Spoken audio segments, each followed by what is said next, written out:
All right, I'd like to welcome to the Love in Reality podcast from the Mole season 1, and of course can be recently seen on Netflix's Battle Camp. Avery, how are you doing today? I've been better, but I'm good. Thank you for asking. How are you? I'm doing good. I'm doing good. I've been a huge fan, kind of on the sidelines, obviously with the Mole season 1. I've been in and out of you stream quite a bit, been in and out of your stream. We've chatted here and there, and I just knew that once I saw your name pop up on the show, that I was finally going to have the opportunity to reach out and say we needed to chat. So I'm very, very excited to chat with you today. Likewise, thank you for all of the content that you've created around the shows and stuff. I really appreciate your creativity and like how you follow everything. It's really cool. I appreciate that. And as we dive in, my big thing is there was the 2 or 3 year gap, right, between the mole and battle camp ish. Did you come Yeah. close to being on any other shows between that time frame? Yeah, so I actually got cast on or almost cast on The Circle season 6, which would have been QT season. It's so funny. And I got to the final round of casting and they were like, we're not going to put you through on this, but hang tight for a couple months. And then a couple months later, I got the call for Battle Camp. And then additionally, I actually got fully cast on Beast Games, and Netflix was like, it's another competition reality show. We don't want you to go on two at the same time. So they didn't want me to go, which I was kind of sad about. But after hearing what happened there, I was like, maybe it was kind of a blessing that I didn't go. I So think I think you were the first person that I saw come out and talk about that because I remember when like all the controversy had because obviously as a creator you hear everything obviously in your space and stuff like that. So that's definitely interesting. So obviously that happens. Talk to us about the battle camp, the casting, hearing about it, getting the call and the confirmation. yeah, so I think they interviewed literally every all-star from other shows, and I don't know how they chose the cast. It was very random. Like even from the cast perspective, we're all like, okay, like this is cool. We're all from such like unique and different shows. But from a gameplay perspective, I just knew as soon as I saw the starting cast, I was like, I'm gonna get voted out because nobody else's show had aired except for Lorenzo, Trey, and oh, who was the other one? Shuby. That's the only people that were in a competition reality show before. And I was like, everyone thinks because of the edit that I screwed over Pranav in the mole, which I didn't. And so my first interaction with people was like damage control. I was like, no, guys, like I never screwed him over. They edited it to make it look that way. Like I've got your back. And so that was really hard, like from day one, being a competitive person and then also having that like track record of screwing over your ally, which I never did. So just damage control from day one. Yeah, and then to touch on that a little bit, you're a very strategic player, right? You're very strategic. Watching you on the mole, obviously, you also play video games, which you're also very strategic in as well. Yeah. How was it trying to navigate how much you wanted to like be at the forefront, especially when you look at these cast members from love-based shows, reality shows? Like you're coming from this different background. How does that affect how you strategically approach battle camp? Yeah, I mean, I said it in my beginning interview. I wanted to lay low and kind of coast, and I think I did. You see me in episode 1, everyone votes for me, obviously, because I won the punishment. My reputation preceded me. And other than that, like we were there for seriously less than 48 hours. Like no one had anything to go off of other than we know her from the mole and she won the punishment. So it was just like a no brainer, and I totally understand that. And I didn't hold that past anyone. If I after I made it past the first wheel, I was like, you know what? I'm wiping the slate clean. Everyone apologized to me, and I was like, guys, like it's a game. Really, it's not a big deal. Um, but it was very tough to navigate because I wanted to be a very background character, but I knew that I needed to strategize that.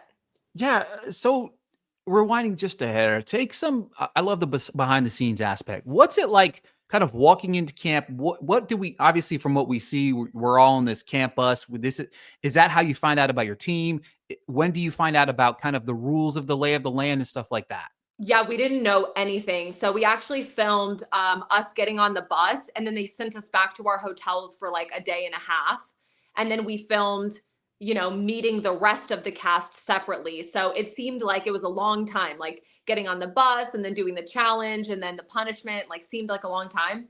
It was literally less than 48 hours. I probably like in total from the moment that we started challenge one, it was maybe 30 hours total to, state your place in the game and try and get votes off of you, which I literally didn't even try. I was like, there's no time for me to even fight for my place here. They just went for it. So early on, obviously, you see your team. What's your initial thought about your fellow team members, and how did you feel about that going into that first challenge?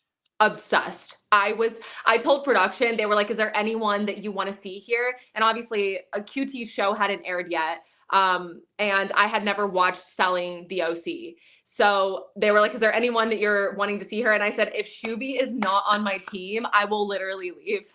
Not really, but I was so excited to see him. And when I got off of the bus and back into the hands of like the welfare team, I was like, yes, yes, yes. Like I was celebrating because I was just ecstatic. I knew him and I were gonna be such good friends. Yeah, talk to me about those first conversations, right? You're getting ready to go from, obviously you guys arrive and then the challenge is almost immediate, I think it was, right? So Yeah. what's the strategy almost like as you're like moving from the opening moments to that challenge and those conversations like? Yeah. I mean, we barely had any time to like think about it. Um, they said that one challenge was balance, one was math, one was endurance, and one was strength. And so we kind of all got into a group and we were like, okay, who's good at what? I was like, I'm good at balancing. Um, and then Geo was like, I can do strength or endurance. And QT was like, I'm good at math. So we kind of went back and forth between like Shuby and Geo, either doing like the strength and endurance. And ultimately, I think Shuby said, I feel comfortable doing the strength one. And honestly, I think he crushed it. The thing that messed Shuby up the most is he kept pulling up the wrong team's flags. And it was okay, this is such a Shuby thing, but I just have to give you this behind the scenes of the whole thing. He literally, I was like, Shuby, you have to toss the other team's flags back into the water. He was like telling us, he's like, if I pull up the wrong flag, I'm gonna keep it on board. I was like, no, Shuby, you got to toss it back in the water. I was like, this is a game. You got to play strategy. And he was like, no, no, no, I'm just going to keep it on board. Like, I feel bad. And so I don't remember if he actually did do that. But like, if he did, he gave the other teams such an advantage because he ended up pulling up everyone's flag. Like, literally, I think he did throw them back in the water, but it was just the most adorable Shuby comment ever for him to want to keep the flags on the dock. It is, and he's such a fun, like, person to watch on the show, right? You know what I Yeah. mean? Because he's not gonna be the most competitive in some aspects of the strength and all that, but I think that's what made this show kind of unique, right? Because then Yeah. we have you can be so good at the game, however, if you're really, really good, then your name's gonna end up on the wheel. Talk to me about the wheel, right? What did you guys know about the wheel that first time you go to the wheel? Anything like that that you can talk to us about? I mean, they didn't tell us anything. After the first competition, they said, this team won, and the other team is at risk of elimination, and the team that was like in the middle is still at risk, but not as bad. They didn't tell us anything about a wheel or names going up. Like you guys got the inside scoop on the wheel before we even did. So we were like, well, what does this mean? Because we know we're not safe. Bears got second place. So we were like, so we know we're not like immediately going home. We know we're not safe. Like, what does this mean? And then at the wheel, they tell us. And it was just like, for me, I was ticked. I was like, are you kidding me? I could do everything right. And like this wheel just spins and lands on me. That's so dumb. But now looking back on it, I'm like, I kind of love it. I think the wheel really does do what it's supposed to do. And It I got does. my karma. Well, yeah, we'll talk a little bit about that in a minute. But to me, I think that's what the interesting aspect of the show. Because early on, though, if you won the competitions, your name were like completely off the wheel. You know what I mean? Like you were Yeah. completely off of it. And obviously, you guys go on one hell of a run early on with those wins. What was that like for you guys? Amazing. I mean, the Bears were just the team that nobody expected to win. The first challenge was so physical, and had the Eagles not dropped the flag, I mean, we would have been dead last. We were clearly at a physical disadvantage, and I just think no one really expected us to come out on top every single time, again and again and again, no matter what it was. I mean, there were physical things, there were mental things, there was, acting things out, and we just kept winning and we never turned on each other. And I think that the Bears were like the heart and soul of the show, which is why I totally get why people were so heartbroken over episode 6. I was heartbroken because I felt that the Bears were like the heart of the show. Absolutely. And it was crazy because obviously once ever you split the teams up, then things got interesting. But before we go there, early on, was there someone that kind of maybe surprised you competitive wise that you kind of didn't expect to see coming on the surface? I mean, I was shocked at how good at swimming Georgia was. That was like the girl took off. Like right before we went into the challenge, because the balance group was first, I was like kneeled over, like breathing, because I just knew that like this was going to be challenging for me. Like I swim, but I don't love swimming. I don't love the water. I get like scared that a shark is going to like bite my foot or something. It's just not my strong suit, but I'll do it, you know? I'll do anything for a good competition. But I was sitting there like kind of kneeled over, like breathing, like and Irina and Georgia both were like, Avery, you're so intimidating. And I was like, really? And they were like, yeah, like you look like you're gonna like kill someone right now. I was like, no, I'm just really nervous. And they didn't believe me. They thought that I was like sitting there, like strategizing, like about to just dominate the competition. But really, I was like almost hyperventilating. Like, I hate wetsuits. I hate cold water. It was freezing. I did not want to get in. I didn't want to be wet. Um, and it just was like, I was just scared. Like, I just did not want to do this. Yeah, Georgia to me, like throughout the entire show, I was just like, who is this person? Like you Yeah. wouldn't have expected in a million years for her to be, and nothing against her, but it's just I didn't expect that from her in a lot of the Yeah. competitions throughout the entirety of the show. Obviously, we talk a little bit more about the wheel. The wheel is such an interesting part of this game. What was the atmosphere like when Gabby goes home? Right, her name is on the wheel literally one Time. time. Did that kind of make you guys realize a little bit more so that just having it up there once, it's as dangerous as it ever could been? That just made everything so real. Like, up until that point, the people that went home, their name was on the wheel so many times. Like, I think Lexi's was on there 7 times. Irina's was on there 11. And then when it landed on Gabby, we were like, oh my gosh, like, if you vote for someone, you better know that they might go home. Or if you put someone up for punishment, you better know they might actually go. And so I think everyone just realized how serious the wheel is, and that you got to protect your people if you really want them to stay in this game. So, yeah. Yeah, and speak a little bit about that, right? The competitive nature of the show. Obviously, Trey has come out as one of the bigger villains of the show, and we'll talk a little bit more about him towards your elimination. But like Trey, played the game, I think, pretty great. You know what I mean? He Yeah. became such a villain and unexpected because this is a guy that we got to know to love with him and his mom on Squid Game, and you see the opposite. And Lorenzo was the complete opposite of what we saw in Squid Game, and I think that definitely brought an interesting dynamic. But what's the conversations like that we don't see, right? You know what I mean? There's hours upon hours of filming and obviously edited.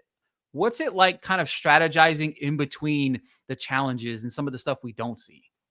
Yeah. Specifically with Trey, for me, I was really excited when I saw him, because I was like, I know he's a good player, and I wanted to team up with him. So I actually pulled him aside after the first, or no, before the first wheel spin. And I was like, I am so excited that you're here. Like, let's create an alliance. And of course, this was when the Bears had lost and the Wolves were on top. They had the power.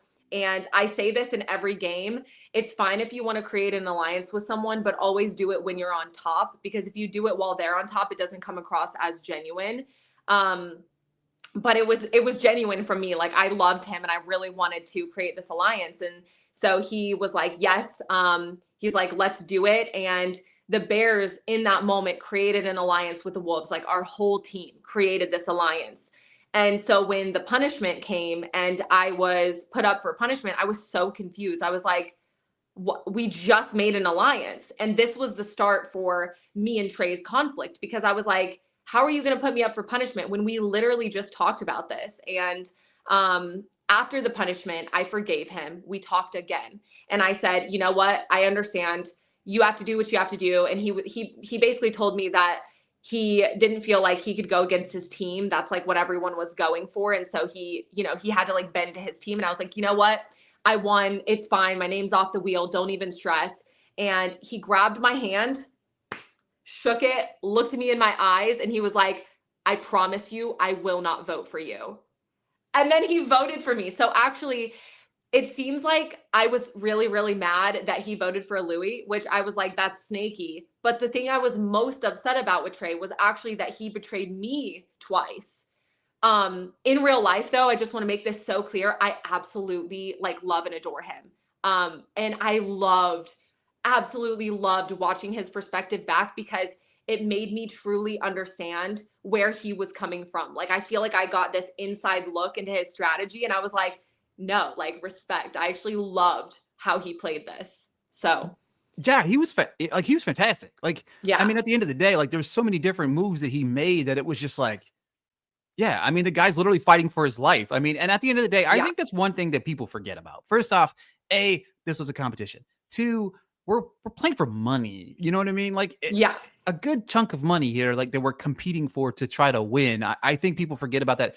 And this is kind of, we see it with the mole, we see it with the trust, we see it with the $1 million secret, we see it with those different, but this is like the first time the Netflix reality world is getting a challenge like show brought to yeah, the universe. Something I've been begging for years. Not to say that I don't love the love shows or Too Hot to Handles, but this is something I've been pleading with for many years, because it utilizes all of you guys in this universe to come together and bring this different battles.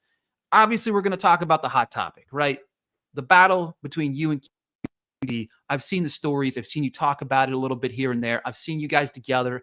We're all yeah. kumbaya. But let's talk to us about the competition, the not throwing, the throwing of it. Talk to us what it was like in that moment. And then, of course, even watching it back.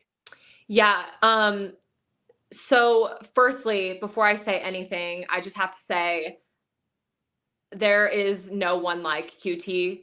She is the most level-headed, most forgiving, like sweetest person I've ever met. And I feel so, so bad. I just want that to be clear. I do want to explain my side, but I don't want that to come across as like, me defending myself or thinking that I was in the right, because I was so in the wrong. Um, from my perspective, throwing the competition was not a foreign concept. After I won the punishment, episode 1, there were multiple people that came up to me and they were like, you should have thrown because you put a huge target on your back. So throwing the competition, I mean, there was talk about doing that around camp. It wasn't a foreign concept. Everyone knew that when you look strong, you have a target on your back. So that didn't come across in the edit, but that was something that everyone knew. Secondly, I have to be very careful about how I say this, because I don't feel like any of my castmates deserve to be roped into the hate that I'm getting right now. I wasn't the only one, though, that really, really thought this. And I was wrong for sure. But in the moment, it was so convincing. I mean, her walking into the bathroom going, man, I thought Shuby was going to win it for us. I was like, yeah, that's why you threw, because you thought he was going to win it for us. And then people are saying like, why did you think that QT threw and Shuby didn't? Shuby was like puking that day. He was so sick. I thought that he was just still sick and it was like messing with his head. I don't remember exactly what was wrong with him, but he was like, he was very sick that day. And that's why I thought that he threw, or that he didn't throw. Secondly, they did a very good job at villainizing me, I will say. And it wasn't all the edit. I definitely thought that she threw. But I just hope that the viewers can take a moment to think about this. If I genuinely was gunning for her, like the edit showed, and I genuinely wanted her out, wouldn't I have voted for her? wouldn't there be any footage of all of me saying to anyone, hey, like, vote for QT, she sabotaged? Do you know what I'm saying? There is no Absolutely. footage of me saying that. I believed that she sabotaged, but in my heart, in my mind, me telling people that I was suspicious of that or that I believed that she did that wasn't me campaigning against her. It was just me bringing light and trying to figure out from other people, like, do you think this? Like, how are we sitting on this? And I truly believed it. And my mouth is always what gets me in trouble. And I should not have said anything at all. I should have kept it to me, watched and observed more. Instead, I decided to go around camp. That was on me. But the edit definitely made it seem like I was gunning for her. And there are little signs, if you really look, that show you that it was not my intention to get everyone to vote for her. It was just my intention to, you know, bring light to what could have happened there, because she's so smart. I just couldn't wrap my head around it. I was like, there's no way. But I was wrong. So yeah. I did see something in your story that I thought was intriguing today was the battle of Trey, right? We see the wheel, and obviously Trey gets the last laugh because the two people that call him out the most in this moment obviously was you and Gio. Yeah. And I love the fact that, to me, because I'm a big fan of selling the OC, so like I appreciated Gio, who always stood in business, and then it was like, who voted for him? And Gio was like, me, I did, like no questions asked, it was me. Talk to me about what's going through your head there. Was there more to this than we kind of saw? Because it felt Yes. almost clipped to a weird extent, because I was like, Trey is this villain. We're not getting more of a conversation between him and Gio, you and Trey. What's going on in this moment that you can tell us? Oh my gosh. I'm so glad, first of all, that you caught on to this, because I had like panic attacks over this scene, because it obviously was intense. And I am not the type of person to be like, oh, it was the edit. It was the edit. Like, I own up to my stuff. Okay. I messed up. I looked dumb. Like, I will take that to my grave. And honestly, watching it back, I literally teared up seeing QT's face for the first time. She was behind me and then in front of me. And when I saw her face, it's like you could see the hurt. Like, I have chills right now talking about it, because like, I've been bullied before, and it just felt very much like that.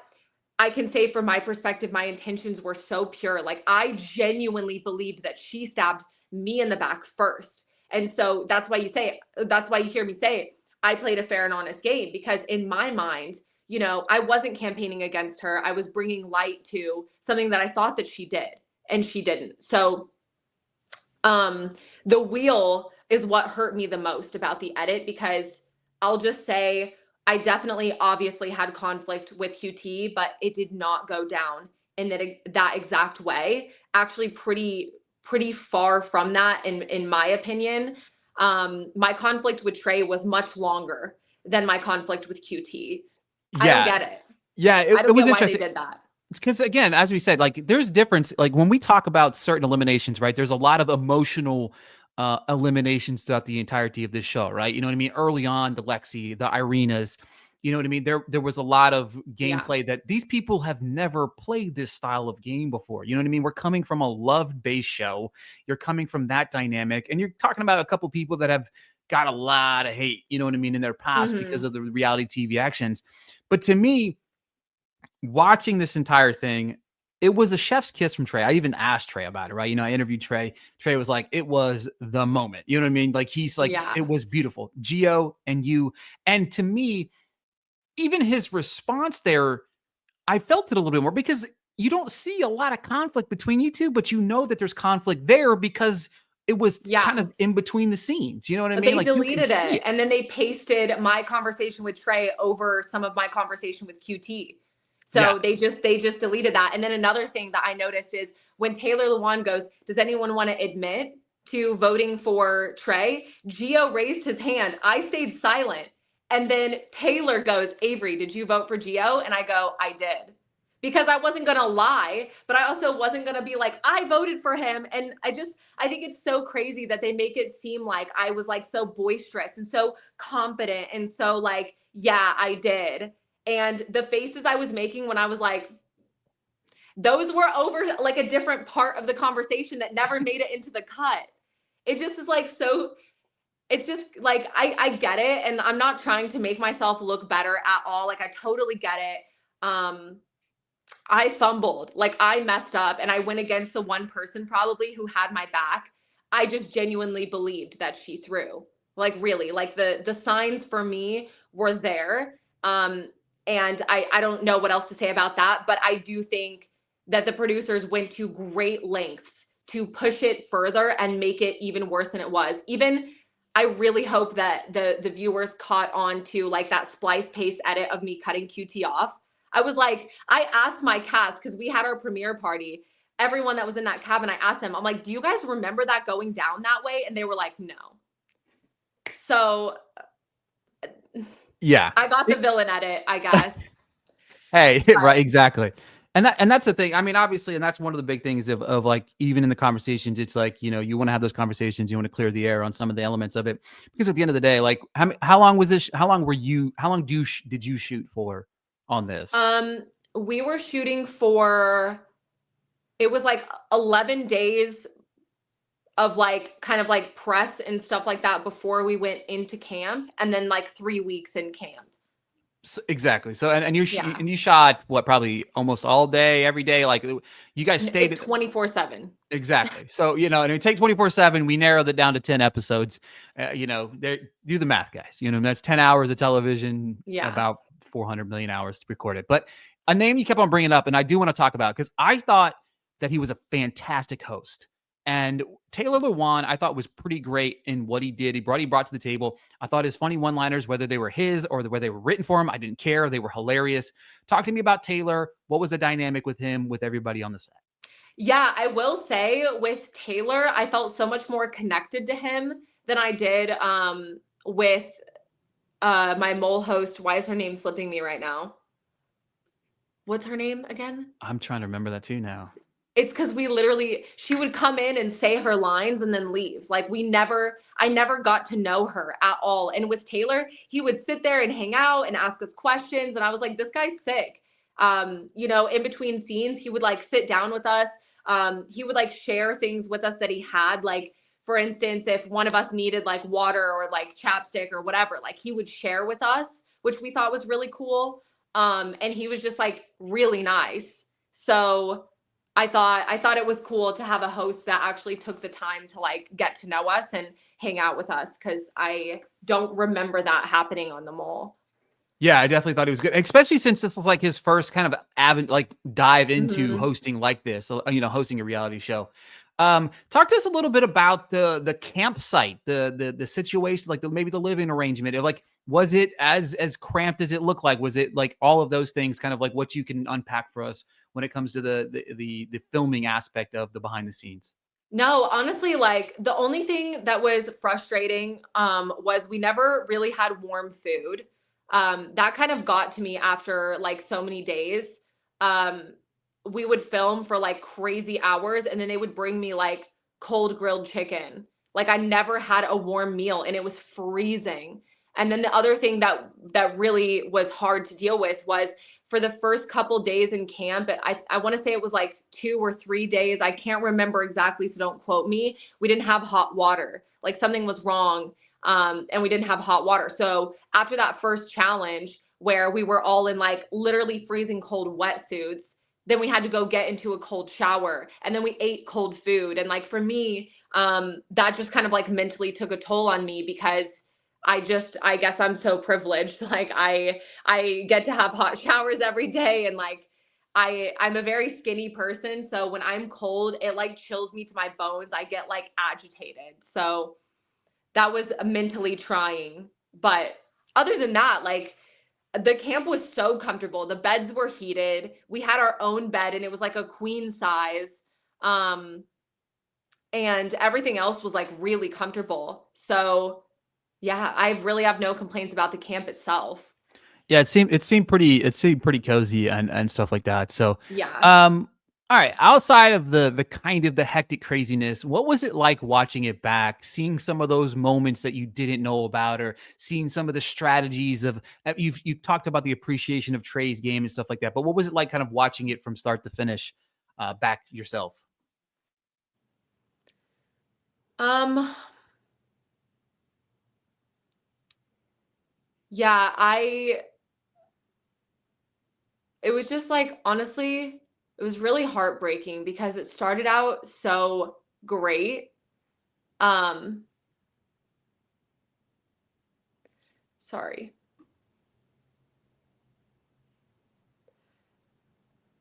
I honestly just wish that I would have handled that situation a little bit better. Watching it back, I've just felt so bad for QT, honestly. Like, she's genuinely she's different. Like, I don't deserve for her to forgive me and be friends with me, and she's hung out with me multiple times since. Um and she's just so kind and so forgiving. There's a lot of people in my comment section that are saying like QT is better than me. I would have never forgiven you, and I'm like, yeah, I feel that. Like, I don't know of many people who would. So I'm trying to give myself grace for it, but I'm just so mad at myself for thinking that she sabotaged. It's like in a game of Among Us, you vote out a crewmate and then like the game's over in like 10 minutes and you'd be like, "Oh, sorry. Like, I really thought that it was you. Like, I thought you were lying." With this, like, it lasts so long, like the game itself, and it gets personal in a weird way. So, yeah, I feel so bad. And I'm so mad at myself for putting her in that position because I think I probably would have survived had I not done that. And Absolutely, and I don't want to speak a little bit about that. Obviously, and I understand the element of the empathy that you're sharing there, and at the same time, it is a game. I wish people would understand that it is a game. It is a competition game. You are fighting for money. You made a wrong decision. You regret it. In my opinion, to everybody watching this, go fuck yourselves. You know what I mean? Like, there's no reason for you to be mean in the comments or anything like that. Avery made a mistake. It's not that big of a deal. It's a game, and she regrets it and moved the hell on. And we're going to move the hell on, and we're going to talk about some fun. I'm going to do some fun, quick fire questions about the cast of Battle Camp, and we're going to have a little fun here. Most competitive, probably me. funniest, Definitely Lorenzo. loudest, Definitely Gabby. friendliest, Mm, Also probably Gabby. most down to earth, Morgan. messiest, Me. person you'd call to bail yourself out of jail, Trey. He would understand. person you think could win the mole, Ooh. Honestly, probably QT. I mean, she looks suspicious. That is a great strategy for the mole, but she's also so level-headed. And you need that in that game. person from the mole you'd like to see on season 2 of Battle Camp. Oh, Hannah and Pranav. To everyone supporting me and sending me like the kindest messages ever. I'm going to go off on a tangent for a second. Someone sent me a DM yesterday that said, "You are," and then just an E because it like cut off, and that was the preview of the message. And I was like, this person like is going to say you're evil. And I opened it, and the person was like, "You're everything. You made the show so entertaining." And I was like, I do not deserve these types of DMs. So I just feel like I let everyone down. But yeah, anyways, that was my tangent. It's like I just feel bad because there's so many people who are so lovely and so supportive. And I feel like I let everyone down.